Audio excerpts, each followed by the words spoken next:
Hello, hello, hello.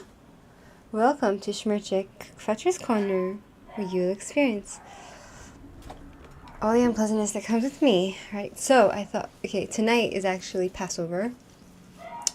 Outside of Israel, the Jewish people will celebrate 2 nights of PaSsover, which means they will have 2 nights of the Seder, which is the Seder, which is the order, which they have a plate and they do the whole Haggadah, they read the whole Haggadah, which is the book of Exodus, the story of how we left Egypt. And so I'm actually going somewhere for the Seder, for what they call the Seder, which is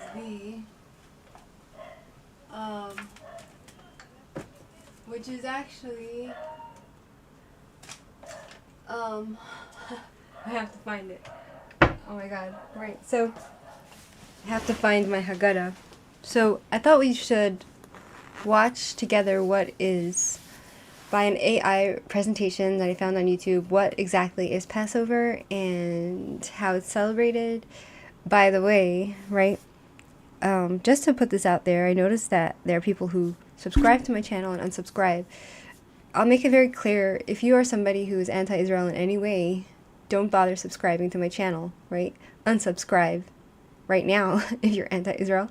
And if you're somebody who is doesn't care, feel free to subscribe, you know? Like, if you're somebody that's not a Jew hater, feel free to subscribe. If you don't like my content because I'm Jewish and I'm obviously all Jews are Zionists and you're anti-Zionists, then you can fuck off, right? So, I'm not someone who is begging for viewership or followers. This is just my hobby, which I actually enjoy learning. The point of my channel is to learn, right? And to get to the truth. And that's all that matters, is the truth. And to learn and to gain knowledge and stimulate our mind, and right? So I wanted to find the Haggadah that I have, because I have to anyways go tonight. I need to use it because I don't think they have English thing to follow what you're supposed to do at the meal tonight, right? So it's not just a meal, it's whatever. Okay, so let's get into it. I'm going to put the video on. Hold on. PaSsover. I'm going to watch it from the beginning, and first of all, put this down because suddenly the sun comes out, you know? The sun suddenly decides it's in the mood to shine, and it's in my eye, so yeah.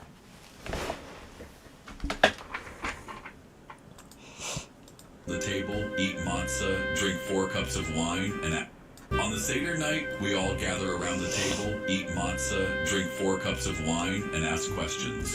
Because on this night, we tell the amazing story of how God brought us out from slavery to freedom. Before we begin the story, we'll tell you about the great sages, Rabbi Eliezer, Rabbi Yehoshua, Rabbi Elazar ben Azariah, Rabbi Akiva, and Rabbi Tarfon, who once sat together on the night of the Seder in the city of Bnei Brak, and told the story of the Exodus from Egypt all night long. They were so immersed in the story that they didn't even notice that dawn had broken, until their students came and said, "Our teachers, it is time to recite the morning Shema." Amazing.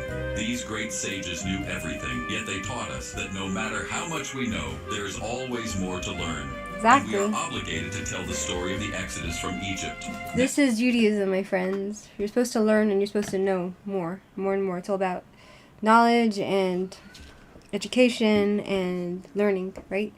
That's what my channel is about. It's about learning. Now we will tell you what happened in the land of Egypt. Yaakov, our forefather, had 12 sons, and among them was Yosef, who was handsome and smart. Yaakov made him a special coat of many colors. Because of this, Yosef's brothers hated him, and one day they decided to sell him to the Ishmaelites, and they brought him to Egypt. In Egypt, Yosef endured great suffering. He was a servant in Potiphar's house and then spent 12 years in prison, until he eventually became the deputy to the king of Egypt. Yaakov who had thought that a wild animal had devoured him, was overjoyed to hear that Joseph was alive and that he was a ruler in Egypt. So he packed up all his belongings, and he went down to Egypt with his family of 70 people. On the way, God promised Yaakov that he would protect his family in Egypt and turn them into a great nation. Many years passed. Yaakov, Joseph, and all the brothers passed away. The Jewish people continued to grow and multiply in Egypt. They were blessed, and they prospered greatly. When Joseph passed away, a new king arose in Egypt. His name was Paro. He did not know Joseph, nor did he care about all the good Joseph had done for Egypt. The new king... Right? It's interesting so far, right? Can you hear it? It's very interesting.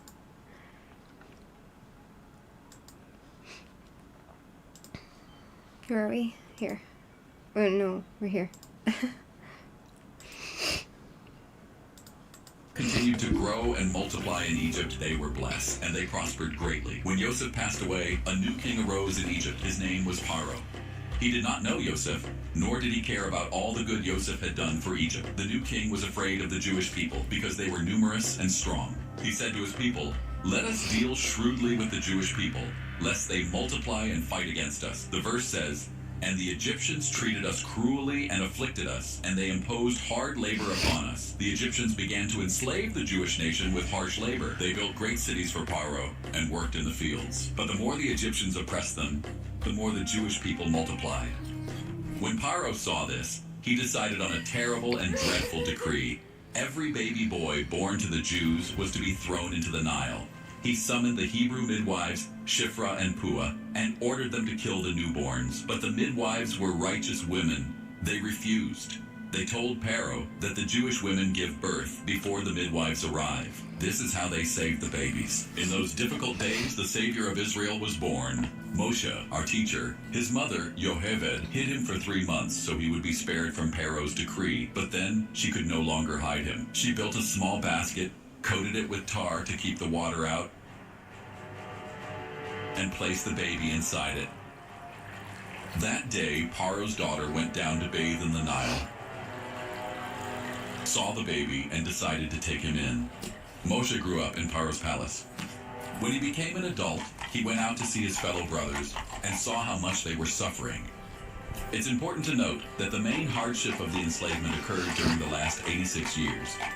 And the thing is that when it comes to the cruelty of the Egyptians, what they did to the Jews is that they wanted to make the Jewish people's lives as miserable as they can. They wanted to make us as miserable as they can. So they would take men's work, like such as lifting big rocks and building, and they would give it to the woman. And it's not natural for women to do that. And women are not strong like the men.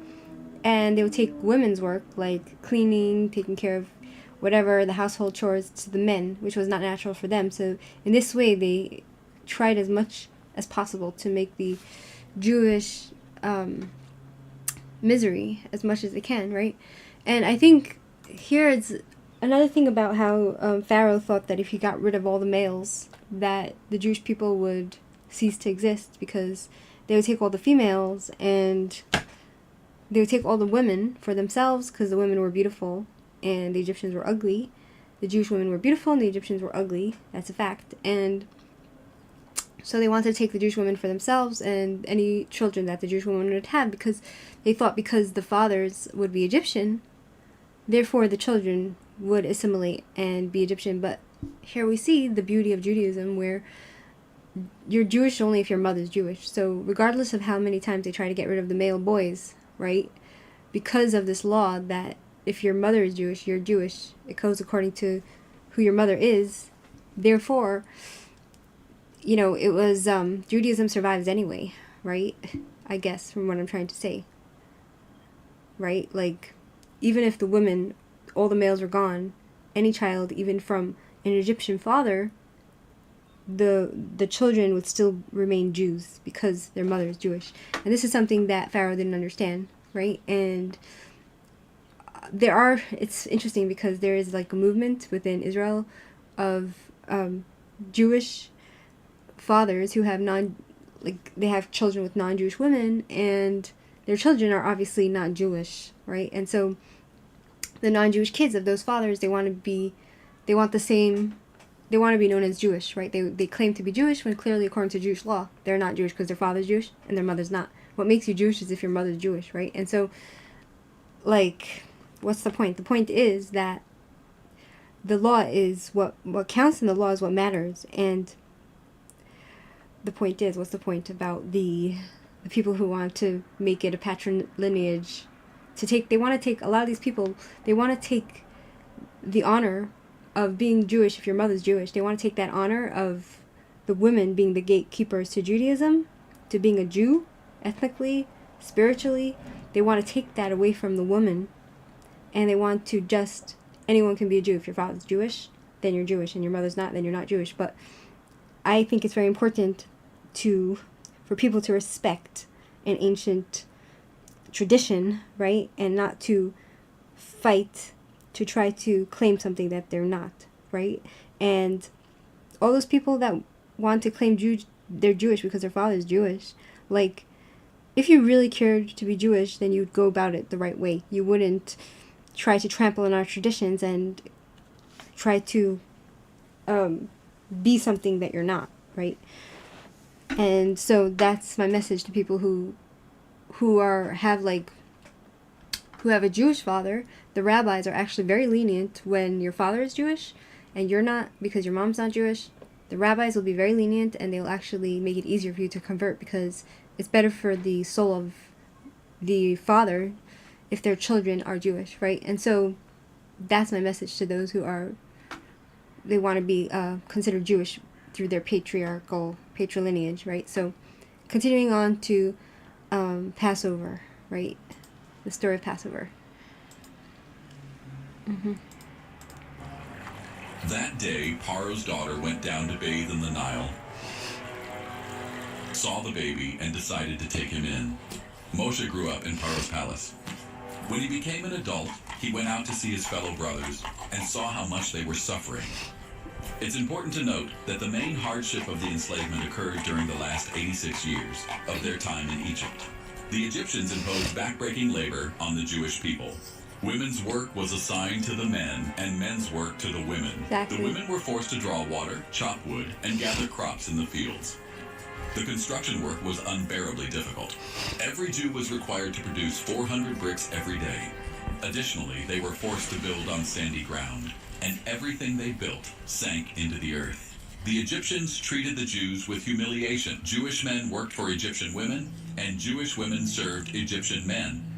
Additionally, they placed torches on the heads of the Jews to provide light for... This benefited the Egyptians many ways, because the Jewish people were very good looking. Like, the Jewish men, as is written, were very handsome, very beautiful. And the Jewish women were stunning and beautiful. So it worked for the Egyptians to humiliate the Jews, but also to get benefits as well. The Egyptians, when the Egyptians wanted to plow their fields, they used Jews instead of animals, so as not to tire their livestock.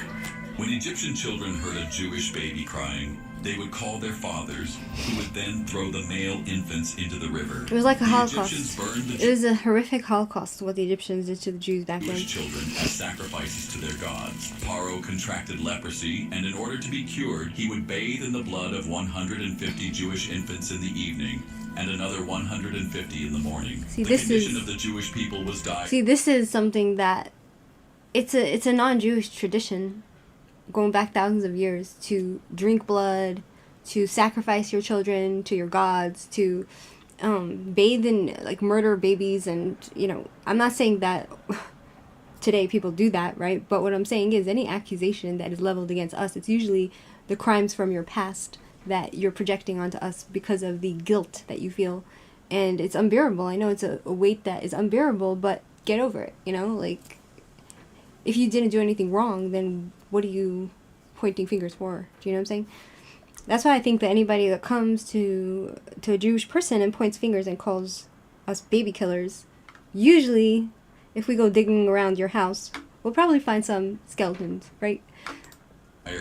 Many asked, why did the Jewish nation suffer in such a way? It's important to note that in the Haggadah, we say, at first our ancestors were idol worshippers, before we became Am Yisrael. the Jewish nation. Our ancestors lived in another land and worshipped idols, pagan gods. But Hashem chose our forefather Avraham and promised him that he would become a great nation and receive the land of Israel. Avraham asked God how he would know that he would truly receive the land of Israel. Hashem said to him that the Jewish people would be enslaved in Egypt, and then they would ascend to the land of Israel and settle in it. And that is the reason we went down to Egypt. Let's return to the story. Moshe was commanded by God to go and redeem the Jewish nation. He went with Aaron to Paro, and the moment Paro heard that they were asking to free the Jews, he made their labor even harder. Hashem said to Moshe, "Now you will see what will happen." And then he began to punish the Egyptians with the 10 plagues. The first plague, the plague of blood. God told Moshe to strike the Nile with his staff. Nasty. In practice, it was Aaron who struck the Nile. All the waters of the Nile turned to blood. The fish died, the water stank, and the Egyptians couldn't drink from the Nile. But Paro did not release the Jewish people. I think that was also a punishment because Pharaoh used to bathe in Jewish blood. He used to take the babies, slaughter them, and sit in the baby's blood to cure his leprosy. So I think that was a punishment because of that, right? At this point, God moved on to the plague of frogs. Frogs came up from the river and covered the entire land of Egypt. They were in the houses, in the beds, in the ovens, and everywhere. Paro asked Moshe to pray to Hashem to remove the frogs, but once they disappeared, he again refused to let the Jewish people go. At this stage, God moved on to the third plague, the plague of lice. God told Moshe to strike the dust of the earth, and all the dust turned into lice, on people and on animals. Even Paro's magician said, "This is the finger of God." We move on to the fourth plague, the plague of wild beasts. God sent predatory animals throughout all of Egypt. They roamed the streets and harmed people. But in the land of Goshen, where the Jewish people lived, there were no wild animals. Pharaoh promised to let the people go, but when the plague ended, he once again refused. Let's move on to the fifth plague, the plague of pestilence. A severe disease struck all the Egyptians' livestock, horses, donkeys, camels, cattle, and sheep. But not a single animal belonging to the Jewish people died. Paro sent messengers to check and saw that it was true, but he still did not let the people go. And from here, we move on to the sixth plague. Sixth plague. The plague of boils. God told Moshe and Aaron to take soot from a furnace and throw it into the air. The soot turned into fine dust that caused sores and blisters on all the Egyptians and their animals. Even the magicians couldn't stand before Moshe because of the boils. But Paro still refused. And so we move on to the seventh plague, the plague of hail. The hail destroyed all the plants and trees in Egypt. Only in the land of Goshen, where the Jews lived, there was no hail. Paro promised to send the nation away, but once the hail stopped, he refused once again. God brought a strong easterly wind that brought a massive swarm of locusts. The locusts covered the entire land and ate everything that was left after the hail. Not a single green thing remained in all of Egypt. That is so scary. That is so creepy. To remove the locusts, but once again, he refused to let the people go. We move on to the This is ninth. actually a great animation. It's amazing. Whoever did this, however they did this, is great. The narration, I think it's AI. Plague, Not bad. the one before the last, the plague of darkness. God told Moshe to raise his hand toward the sky, and then a thick darkness fell over the entire land of Egypt for 3 days. The Egyptians couldn't see one another and didn't move from their places. This did not deter Paro, and then came the final and most severe plague, the plague of the firstborns. All the firstborns of I think that was also like another punishment because the Pharaoh, he killed all the baby boys, right? All the baby boys were thrown into the Nile and murdered. And it wasn't just the firstborn of the Jews, it was the baby boys, right? So all the baby boys were killed. And not only that, he would take babies, Jewish babies, and slaughter them and sit in their blood. He was a monster, he was a tyrant. Egypt died in a single moment. So the firstborn, God told Moshe to raise his hand toward the sky, and then a thick darkness fell over the entire land of Egypt for 3 days. The Egyptians couldn't see one another and didn't move from their places. This did not deter Paro, and then came the final and most severe plague, the plague of the firstborns. All the firstborns of Egypt died in a single moment. There was no house in Egypt without someone dead. When Paro saw this, he ran to look for Moshe and Aaron. He was afraid that he too might die, since he was a firstborn. Oh, man. When he met Moshe and Aaron, he said, "Get up and leave from among my people." At this point, the process of the exodus from Egypt began. The Jewish people began... Makes sense. I look so good. Thank you very much. Thank you very much. Right?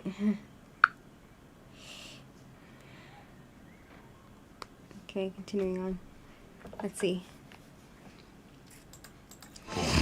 When he met Moshe and Aaron, he said, "Get up and leave from among my people." At this point, the process of the exodus from Egypt began. The Jewish people began their preparations. They entered the Egyptians' homes, took clothing and jewelry, and waited for the command from Moshe. Meanwhile, they needed dough to take with them. They took all the people's stuff because they were slaves, you know? The Jews were slaves and they weren't even paid wages.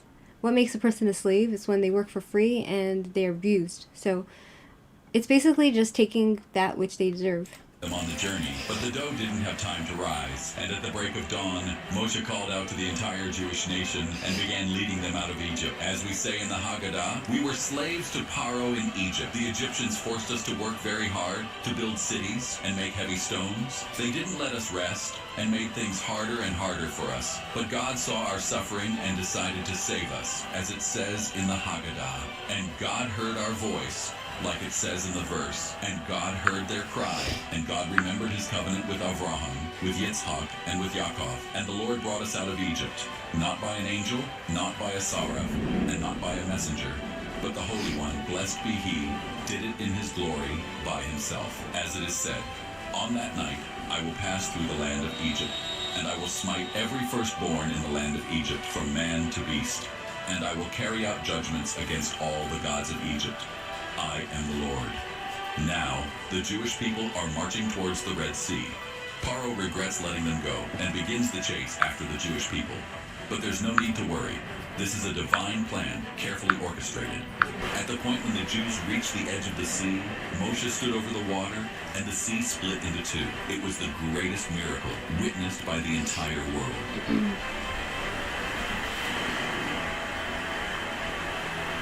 The Egyptians, who were chasing after the Jewish nation, continued on, and in a single moment, God closed the sea upon them and killed them.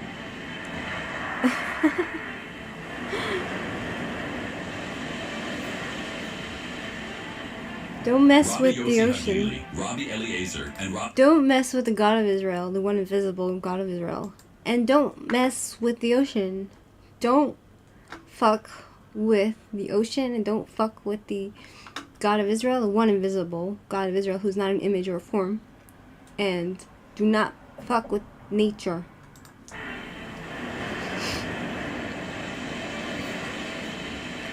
Respect. Rabbi Yossi Hagili, Rabbi Eliezer, and Rabbi Akiva wrote their opinions regarding the number of plagues the Egyptians received. Rabbi Yossi Hagili said that the Egyptians received 10 plagues in Egypt and 50 at the sea. Rabbi Eliezer said they received 40 plagues in Egypt and 200 at the sea. This is where the Talmud comes in. Do you know what I'm saying? Whereas Rabbi Akiva explained that in Egypt they received... It's the opinions of our sages. Basically, the Talmud is opinion on law, arguments, and it's the opinion of our sages that are just written down.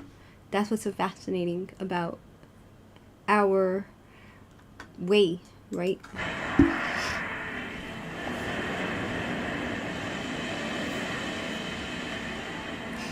Rabbi Yossi Hagili, Rabbi Eliezer, and Rabbi Akiva wrote their opinions regarding the number of plagues the Egyptians received. Rabbi Yossi Hagili said that the Egyptians received 10 plagues in Egypt and 50 at the sea. Rabbi Eliezer said they received 40 plagues in Egypt and 200 at the sea.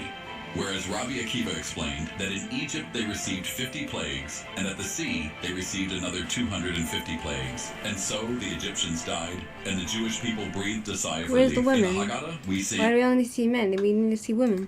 Dayenu, a song that reminds us of all the good things God did for us. If Hashem had only taken us out of Egypt and not performed additional miracles, Dayenu, it would have been enough. If he had only split the sea for us and not brought us to the land of Israel, Dayenu. But Hashem performed so many miracles and wonders for for us. Rabban Gamliel said that in order to remember the story, we must speak about 3 important things. Pesach, a remembrance of the special sacrifice that was offered before we left Egypt. Matzah, a remembrance of the bread that didn't have time to rise when we fled Egypt. And Maror, a remembrance of the bitter lives we had in Egypt. Now the Jewish people are preparing for the giving of the Torah. The Jewish nation will receive the Torah, and by doing so, they will become the chosen people of God and will take upon themselves the 613 commandments. The Haggadah mentions 4 sons. The wise son asks thoughtful questions and wants to know everything about the commandments. The wicked son asks in a dismissive way and says, "What is this da?" Mentions It's 4 like sons. this guy. The wise son asks thoughtful This guy looks like a man I was once in love with.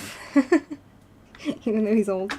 questions and wants to know everything about the commandments. The wicked son asks in a dismissive way and says, "What is this service to you? Why do you need all these commandments?" As if it has nothing to do with him. The simple son asks in a straightforward manner, What is is this? this? And the one who does not know how to ask, he doesn't even know how to formulate a question. So Who's that? therefore, we need to begin telling him ourselves. In the end, the Jewish nation received the Torah and said, "We will do and we will hear." At the end of the Haggadah, we sing, "Who Knows One" and Hadgadyah. These songs remind us of our faith in God and the miracles He has done and continues to do for us. The story of the Haggadah teaches us that God is always with us, even in the most difficult times. We can expect a great salvation on the night of the Seder. We are not just telling a story, we are reliving it, and we give thanks to Hashem for our freedom. And there is no truly free person except for one who engages in Torah.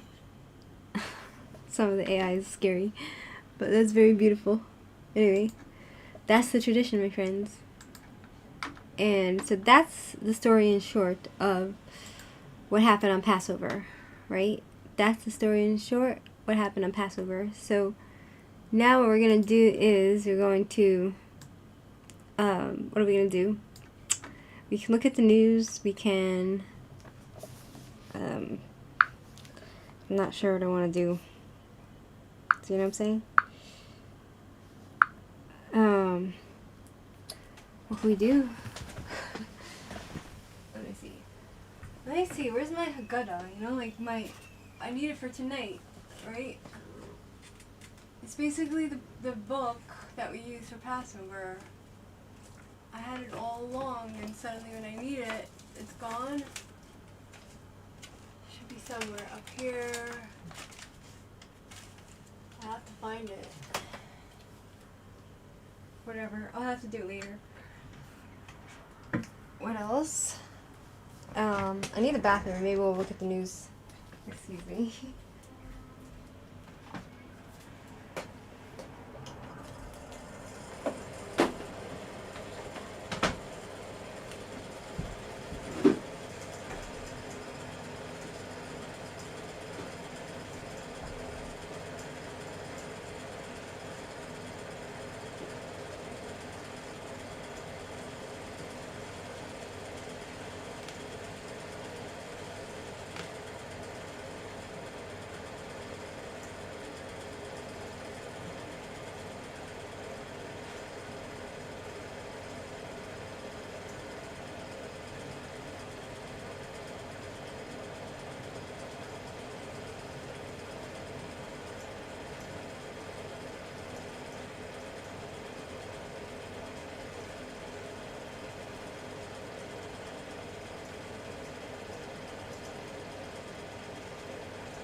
So my friends,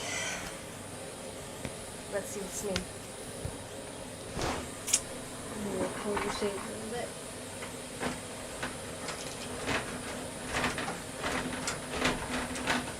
Okay, so how's the sound? Let's see what's new. Okay. Let's see what's new. U.S. Iran holds positive talks on Oman as IDF seizes key Gaza corridor. So as we speak, even though it's the holiday, of PaSsover, that our soldiers are in Gaza fighting the enemy, the evil enemy of the Jews, Hamas. We're fighting the Nazi Hamas. First round of indirect talks on nuclear deal between Iran and U.S. has ended. IDF fully encircles Rafah, creates corridors to separate Gaza South. IDF orders evacuation of Khan Yunis South after Gaza rocket launch. Okay, so this is what's going on in Gaza, right? Ukraine, Trump envoy. Ukraine could be divided like post-war Germany. What else is going on? Petah Tikva father, son, duo arrested for attacking neighbor, attempting to kidnap dog. Oh no. So you barely hear about this type of violence, right, within Israeli society. Warsaw Uprising's last survivor. The story, testimony of Michael Smuss. Let's see who that is. That's something that interests me.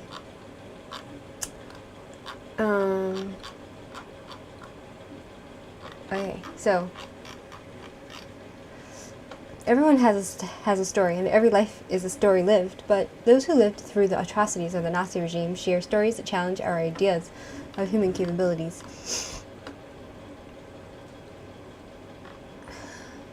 In an assisted living facility in Ramat Gan lives an unassuming elderly couple, Michael and Ruthie Smuss. Everyone has a story, and every life is a story told, story lived. But those who lived through the atrocities of the Nazi regime share stories that challenge our ideas of human capabilities. Michael was born in April 1926 in the free city of Danzig, Poland. His father, David, was the owner of an imported goods store, and the family was modern but traditional. When Michael was 6 years old, the Nazi Party, which had recently taken over the city, outlawed Jewish children from the school system. He was removed from school under the charge of being an enemy of the people. From then on, his father homeschooled him, especially in languages, until they moved to Lodz when he was 12. From Lodz to Warsaw. Lodz, a Polish city, had a gymnasia school where educator and dramatist Itzhak Katzenelson was the principal. In 1939, the Nazis took over Poland, and shortly after Michael's bar mitzvah, they started rounding up Jews to be taken to the Warsaw Ghetto. Michael's mother, Margaret Ruth, had a passport from Danzig that read Reichspass, meaning passport in German. However, the Poles in Lodz didn't understand German well, and the officials thought it was a Reichspass, which is how the Nazis referred to the regime. Therefore, everyone assumed that she was a German citizen. Through this passport, she and her daughter, Frida, were able to find work during the war, so they stayed in Lodz. Michael and his father were deported to Warsaw, to the Warsaw Ghetto in 1939. The ghetto had two types of Jews, the locals from Warsaw, many of whom were rich and had connections, and the Jews who came from other cities. Michael's father, fortunately, had some connections and was able to open up a shop in the ghetto. All the people who weren't able to work in the ghetto or find some sort of living, right, to work, or some sort of job, they usually starved to death, which was really scary and really tragic, right? And the Jew... In the 3 years they spent in the ghetto, Michael connected himself to the Jewish underground, which believed in armed resistance. Many of the young members had been active in youth movements in Lodz and everywhere, and elsewhere, and Michael had been active in the Hashomar Hatzair youth movement and had friends from there in the ghetto. The final liquidation was set to begin in April 1943. Months before the liquidation, acts of unrest and defiance arose in the ghetto. By this time, the original 460,000 Jews had dwindled to about 20,000, and the Jewish resistance decided it was time to fight back. Wow. Because they realized what was happening to the other Jewish people, that they were being sent to the gas chambers, right? They would be rounded up, shot, or taken to the gas chambers. To the concentration camps to be killed, right? Various groups were given tasks toward this goal. Michael had been working at the Hermann Brauer factory that repaired military helmets damaged by bullets or shrapnel. And after restoration, the helmets were repainted. The resistance members stole some paint thinner each day to prepare Molotov cocktails. In the months prior to the liquidation, Italian soldiers allied with the Germans were blamed for not taking an active role in General Erwin Rommel's battle against British General Bernard Montgomery's forces in North Africa. As punishment, they were sent to the Warsaw Ghetto. Arriving in February in shorts, they were freezing, and somehow they were able to keep their Beretta guns on them. The resistance bought the guns in exchange for warm clothing. In addition to these guns, oh wow, I didn't know that's how they did it. So basically these Italians who were part of the British Army, they were blamed for not taking active parts in the German battles against Britain, so they were sent to the Warsaw Ghetto along with the Jews, and they were freezing, and they had their guns with them, which is wild, because how did the Germans let them go to the ghetto with their guns, right? Like, you'd think that they would frisk them and take everything away from them, but okay. Arriving in February in shorts, they were freezing, and somehow they were able to keep their Beretta guns on them. The resistance bought the guns in exchange for warm clothing. In addition to these guns, the British Army dropped weapons into the forest next to Warsaw, which were collected by the resistance, Michael among them, and smuggled them into the ghetto. If you watch the movie The Pianist, you'd understand a little bit of what it was like to be in the ghetto, right? Like, I watched The Pianist. We watched it. I think it was when I was 18, and we were in seminary in Lud. Basically, I was in Lud, in the city of Lud in Israel, when I was 18, and we used to have movie night, and all the girls would sit together and eat popcorn and watch movies. And one of the favorite movies was Anne Frank's The Diary of Anne Frank, and the other movie was The Pianist. But I remember watching it, and it horrified me. It was just so tragic. Like, a lot of the scenes in it was just so... It was just... when you see such things, it pulls on your heartstrings, and... wow. So, continuing on. On April 19, just after Michael's 17th birthday, the order was given to liquidate the remaining ghetto Jews, and Ukrainian soldiers were sent to round them up. Right, so as you know,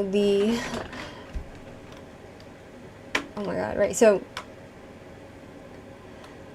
yeah, so as you know, right, I have been reading a book about, like, the documented case of the Ukrainian slaughter of the Jews in 1919, and the Ukrainian people are very anti-Semitic, even till today.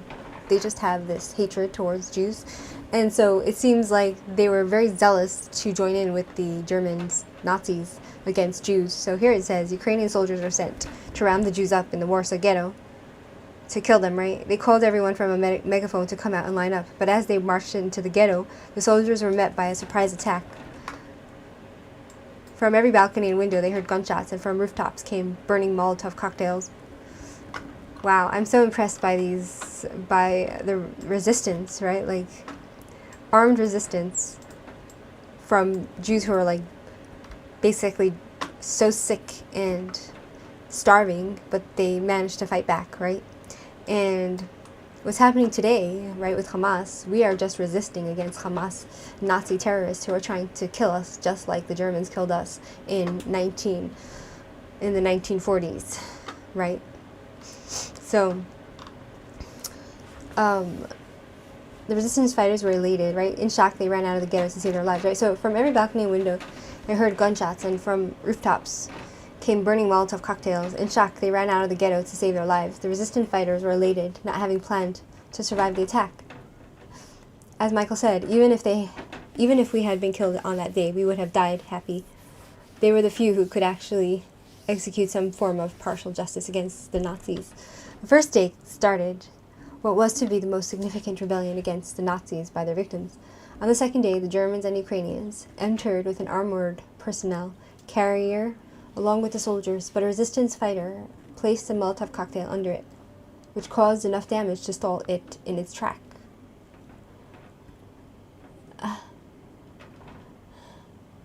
The second day seemed to be a small victory as well.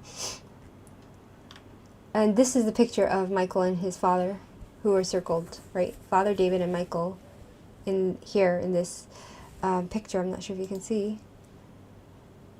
In this picture where they are being rounded up by the Germans after they're being arrested after the uprising, right? Part of the last group arrested by the Nazis after Warsaw Ghetto uprising.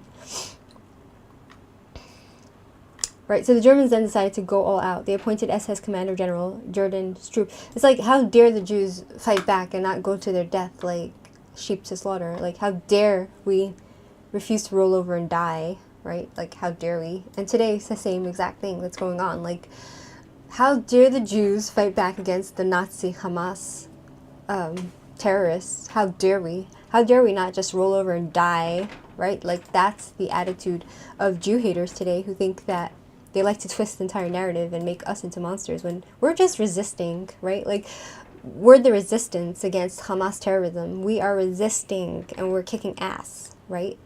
Resistance is not genocide, okay? Resisting Hamas, Nazi terrorists is not genocide, right? So, they appointed SS Commander General Jürgen Stroop to liquidate the remaining Jews in the ghetto. He brought in 2,000 soldiers and destroyed every building, using bombs and fire to smoke out the resistant fighters. There had been around 700 fighters under the command of Mordechai Anielewicz. They came out with their hands up, and they were all shot. Only on one occasion, when the Germans allowed the Red Cross to enter, did they take prisoners. That is the day on which the famous photo of the young boy with his hands in the air was taken. The next day, the massacre continued. About 7 years ago, I brought Michael to speak to Ulpan Etzion on Holocaust Remembrance Day in Jerusalem. On the ride back, he said, "Rafi, I might not be very observant, but I am a believing Jew. You see, for years after the uprising, even after the war, I would get these flashbacks before falling asleep of myself hiding in the basement of a house.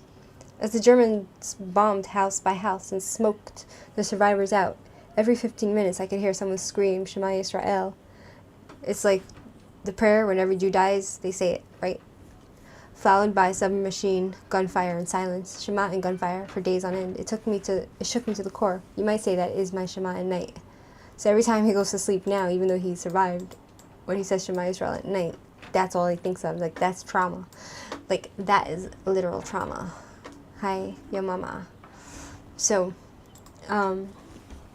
that's literal trauma to hear that night after night in Auschwitz, no, in the Warsaw Ghetto, sorry, and knowing that they're being rounded up and shot, and before they're shot, the Jews say the prayer that every Jew is supposed to die. When they die, they're supposed to say that prayer of Shema, right? And so he heard it over and over and over again, and now that he is in Israel, I think he's in Israel, right? When he says Shema every night, the prayer, that's all he thinks about, and that's trauma. That's what we call trauma, when your past lives with you, right? The trains, and it affects you. The train to Treblinka. Michael and his father were part of the last group removed by General Stroop. The SS commander wanted to show off his success and invited foreign media to the film event. Therefore, he did not kill the group, but instead marched them off to an Umschlagplatz meeting point to be sent to Treblinka. They knew that this was the end. Michael's father refused to speak. He sat there in silence for hours. Finally, the cattle car train pulled up, and they were pushed into one of the cars. Each car needed to be filled with 100 people to justify the cost of the train. This is the Nazis, my friend, right? But not all the cars were filled. So the train rode to the Warsaw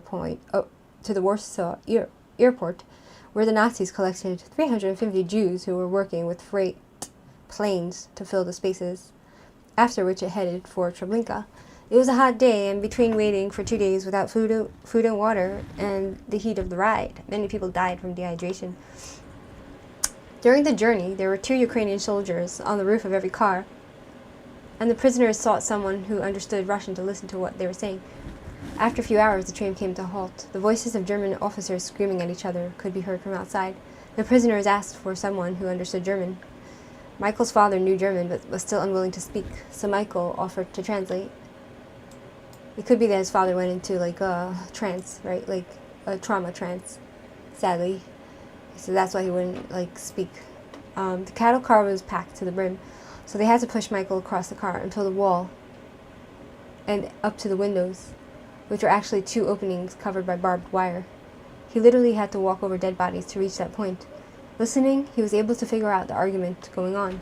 It seemed that two command cars with officers from the Luftwaffe demanded to stop the train. They complained that the train had stolen 350 of their workers, and the airport could not function. They demanded to have workers back and threatened to take the issue up to the highest levels.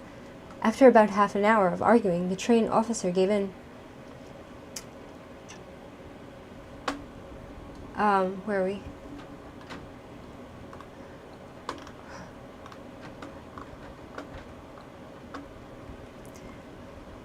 Right? After about half an hour of arguing, the train officers gave in. The train rolled back to the airport.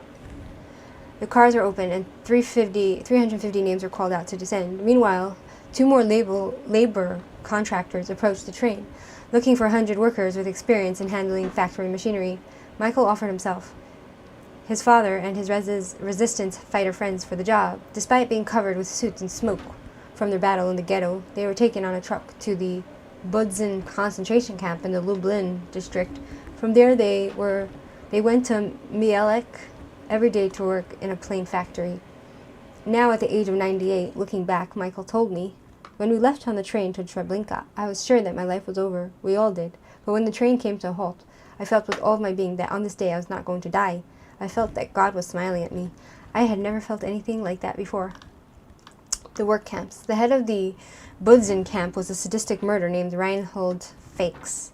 My father served as an interpreter. He was given a small room. I was taken out to another barrack to keep me away from Fakes. One night, we heard 2 gunshots. Members of the underground told me that Fakes had shot my father after he tried to escape through the electric fence. They also told me that Fakes liked killing all family members so that there remained no witnesses. I was told that my life was in danger, and I asked what to do. They said I should request a meeting in the morning with Fakes, and they told me what to say. Fakes arrived on horseback. Michael was told to ask for his father's coat, since it was cold in the winter, and to make it appear as if his father's death was unimportant to him. Right, to pretend that he didn't care that his father got killed. Fakes took his horsewhip, placed it on Michael's neck, and said, "Permission granted, but you must be in the first line every morning. If I see you without the coat even one day," he pointed his pistol at me, "I will shoot you." He was given the coat off his father's dead body and returned to his barracks. The other prisoners took the coat, sewed up the bullet holes, and created 2 large pockets in the lining every day that they worked outside the camp. If they found potatoes or bread, they would stuff it into the pockets of Michael's coat to bring to the other inmates. Many prisoners were saved from starvation by that coat. In one conversation, Michael told me that he never understood what had happened that night. Why did his father try to run? Why through a fence that would surely be his end? Was it suicide? Years later, I met someone from Minsk who had been at Budzin with us. My father was from Minsk, and his family lived there. This fellow told me that how they were taken from Minsk to the Budzin labor camp after the Nazis killed all the Jews in Minsk except the young who were sent to work. Michael's father's family was killed as well. Now Michael understood that his father must have heard about the death of his family and broke down. So here's the Nazis questioning Jews after the Warsaw Ghetto uprising.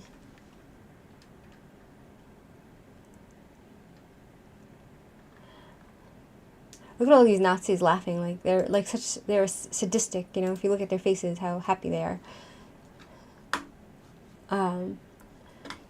Right?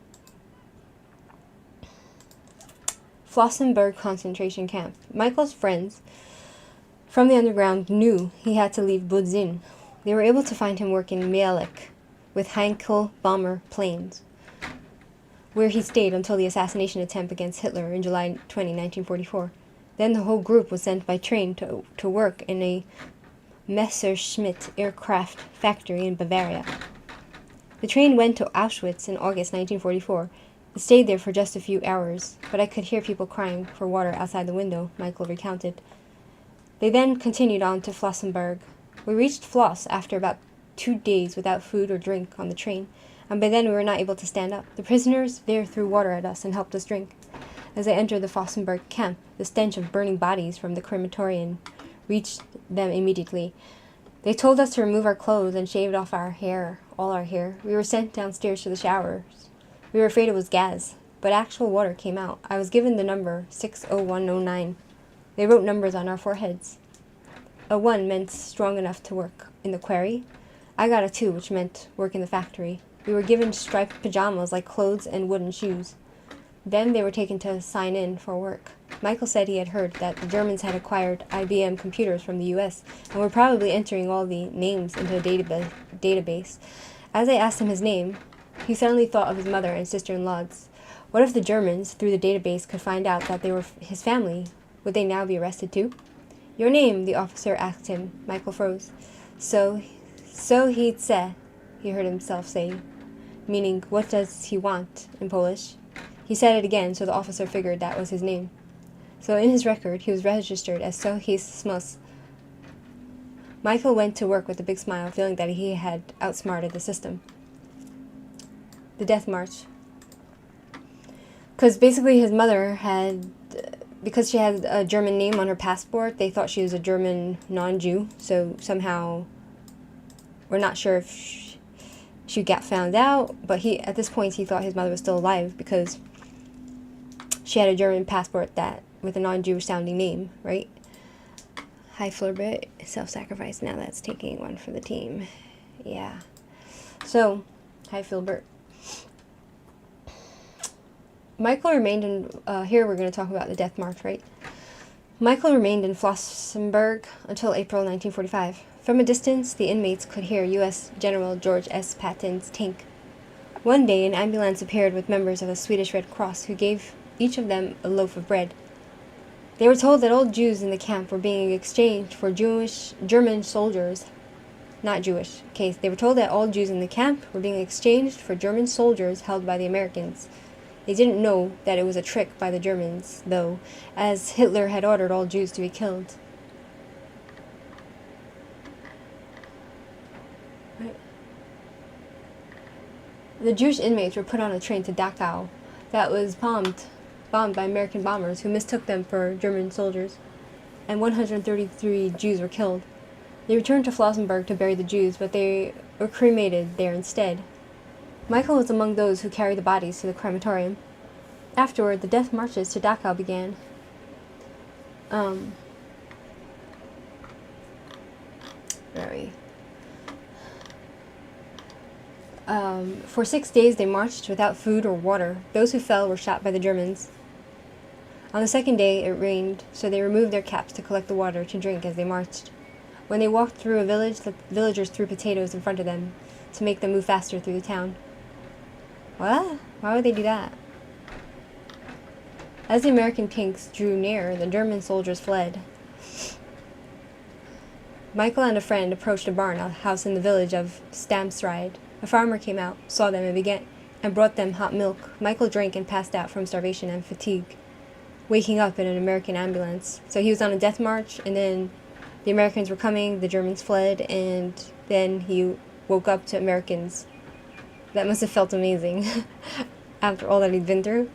He was taken to the Idar Oberstein Hospital, where they washed him, gave him an intravenous drip, and took care of his wounds. One American soldier who took care of him noticed that Michael was circumcised and brought him a Jewish prayer book printed by the U.S. Army. Michael has kept it to this day. After being released from the hospital, he returned to Lodz to look for his mother and sister. He found them, but the Poles were very unwelcoming to returning Jews. Fearing something might happen, he took them to the American zone in Germany, where they were accepted into a displaced persons DP camp, right? So here we see that the Polish people, even though they themselves were put in concentration camps by the Nazis, they hated Jews as well. So I would go as far as to say that maybe they got what they deserved from the Germans since they hated Jews so much, you know? Right? From DP camps to the U.S. In the DP camp, Michael was active in Zionist activities with Hashomer HaTzair, which included creating a kibbutz there. Youth groups were devoted to spreading the idea of Aliyah, becoming Israeli, and Michael was quite active. However, he was disillusioned after the Battle of Latrun in 1948, in which Holocaust survivors were taken directly from the boats and given rifles to protect the Jewish state. Wow. Because they were like Holocaust survivors coming off the boat to make Aliyah, and then they had to fight off the Arabs who were coming to kill them. That's wild, right? So like Michael knew a few people who died in the battle whom he had convinced to make Aliyah. He felt guilty about it, and in 1950 he decided to move to the U.S. After all that he's been through, to die in a battle against more enemies that are trying to kill you, like, wow, that's something that is, it's very tragic, right?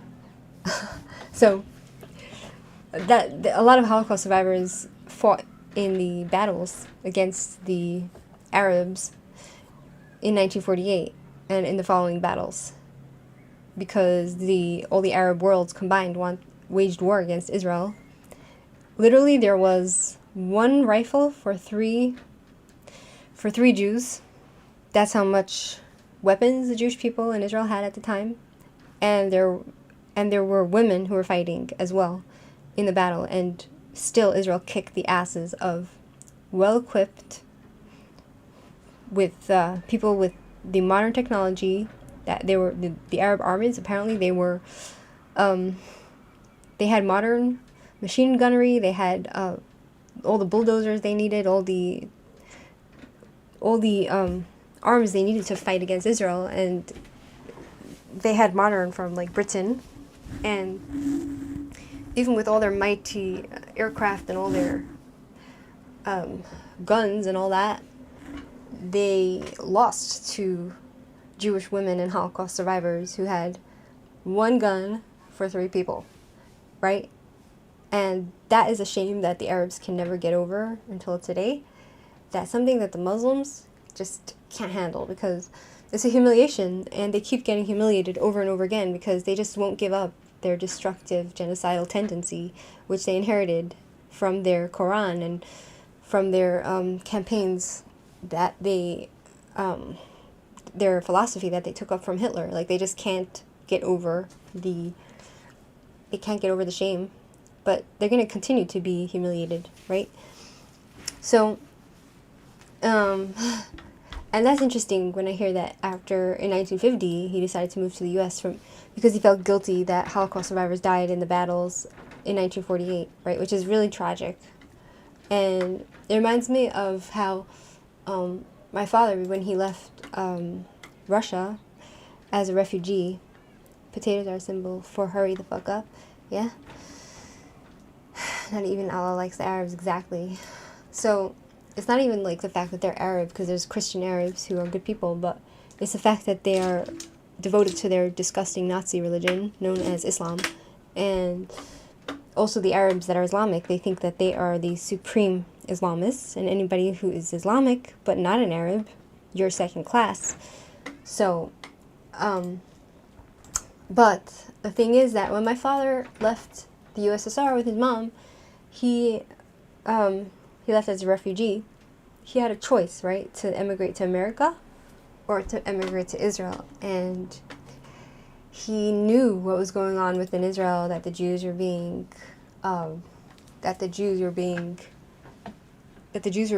hunted down and killed by terrorists, and there's constant wars and battles. And my father didn't want any of that. He just he wanted peace, and the dream of America, the land of opportunity and freedom, was more appealing than Israel, which is socialist. Also, it's like half socialist and half capitalist. And so he went to America, right, because it's a more peaceful life somehow, even with the anti-Semitism that is rampant in America today. It's still more peaceful than waking up every day and a family member of yours could get killed by a stabbing attack, or be gunned down by or raped by some terrorist Islamic pig who had a bad day. Do you know what I'm saying? Who woke up and, chose violence. So, back to the story about him moving to America, right? He arrived in New York City on a Liberty ship after 10 days at sea with his mother and sister. They all went to work and received, They all went to work and received rent-controlled apartments. Michael got married. His daughter was born when he was 30. Very nice. And a son came along 3 years later. In 1956, he went to an adult education school. He obtained his high school diploma and went to the City College of New York to study bookkeeping and taxation law, in which he worked. He told neither his children nor his wife what had happened to him during the war, or what the tattoo lagger on his arm meant. But then, years after the Holocaust, the post-trauma kicked in. The nightmares began. What set it off? Michael thinks it was possibly the sound of the machinery at his workplace. Whatever the reason, the trauma came back with a vengeance. He kept dreaming about his Holocaust near-death experiences and hallucinated during the days. He was brought to a clinic for survivors, where they gave him Prozac and other drugs. The more drugs he was given, the worse everything became. He felt he was losing control of his life and didn't want to be a burden to his family. So he separated from his wife and children to allow them to live normal lives. He continued to work and take medications. But the PTSD was unbearable. He was told that maybe he should go to Israel. There they have a lot of Holocaust survivors as well. They said, in Israel there are other crazy people just like you. So in 1979, Michael made Aliyah alone. Wow. This is Michael Smuss with his family, with his wife Ruthie. Wait, so he got remarried? Okay, we'll see what happened with his life in Israel. Let's go see what happened.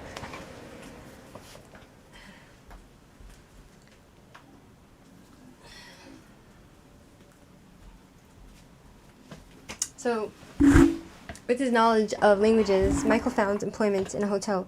He lived in Tel Aviv, where he met people who had gone through the same hell he did. He didn't go to doctors, but worked on himself. That's when he started to paint about his Holocaust experiences. He had no experience in painting, but learned through trial and error. He received Social Security from the U.S., which was more than his Israeli salary. So he only had to work in the evenings. He had a neighbor who played the cello, so he painted while listening to the music. The music and the painting helped me regain control of my life, he said. At one point, he was invited to join a spa in Arad by a friend who founded it. There he met a woman who would become the love of his life, Ruthie. They married and moved back to Tel Aviv. After regaining his life, Michael decided it was time to tell a story. Wow. He volunteered to join March of the Living as a witness, talking to young people about what happened. Talking to young people about what happened gave him joy. He went on to speak with groups in Israel and abroad. During one lecture, students asked him how he was able to keep his faith after experiencing so much death and destruction. Michael answered, "I totally understand survivors who lost their faith. I too know what pain and loss are. However, when I think of all the times that death came knocking on my door and I survived, I have no way to explain it aside from feeling that, according to some greater plan, I was supposed to survive. I also feel that due to this, I have an obligation to tell my story." Michael's artwork has been on exhibit in numerous places, and a musical film called To Paint the Earth was made about him. Today, a talented writer in Texas is piecing together his biography. So in the end, the 6-year-old boy,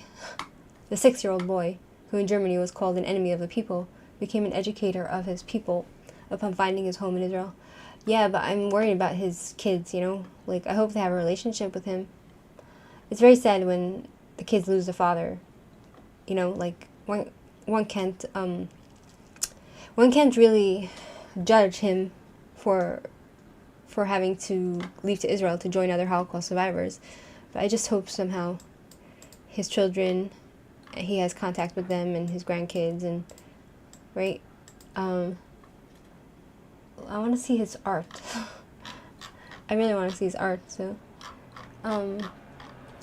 where's his art?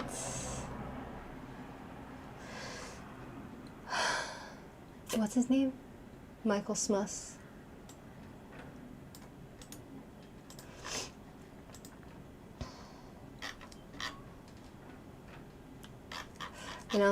It's just, the whole thing is just very tragic, but I want to see,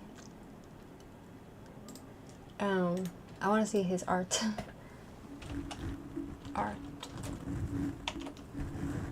Oh, here's his art. It must be nasty, so scary, right? Beatles fan. Horrible Meshuggah. Dave Ma, you lost your dad when you were 5? Wow, I'm so sorry to hear that. That must be traumatic. Wow. I'm sorry to hear that.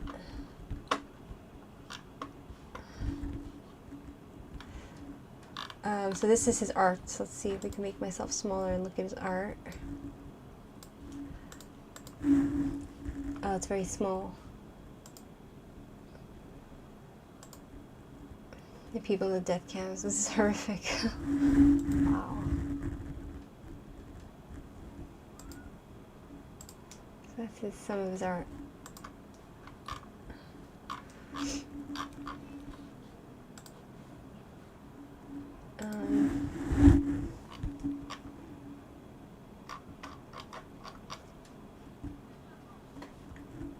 This is him.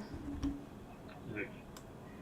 So first of all, I'd like to thank you very, very much for taking the exhibit to in New York. That's Paint him. of the helmets, we start stealing as much as possible. If you want to hear his experience, I will put it in the link. How do I copy this link? Share link. Close that. Copy link. Share, copy. And go back. That's interesting.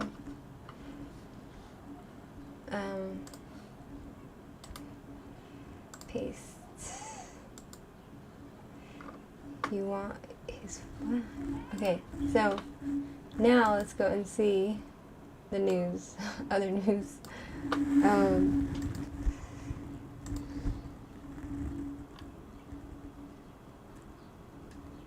Okay, let's go to Ynet. Right. Ynet news.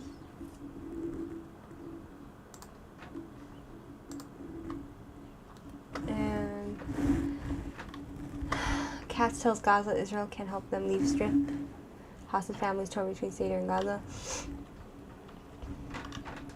Sneaker fraud trends to watch out for this season. What a British journalist told her readers about Israeli healthcare. Israeli artists shouldn't be barred from Eurovision. Well, we're Jews, so of course we'll be barred. IDF seals off Rafah, intercepts rocket fire from southern Gaza. Okay. So no news is good news, right? Israelis mark another PaSsover hoping for Gaza captives to be freed. Hostages in Guatemala? What's this? Guatemalan courts struggling to free 140 children from the extremist Jewish sect Lev Tahor. Despite evidence of abuse, Israeli relatives of the children are demanding global intervention to save them. Yeah. So they're a cult.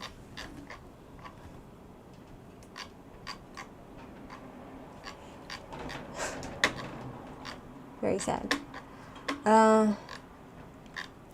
Let's go to the Goyish News. Fox. Goyish News. Doge finds just 3 blue states are responsible for over half of the U.S. unemployment fraud. Let's see who else there is.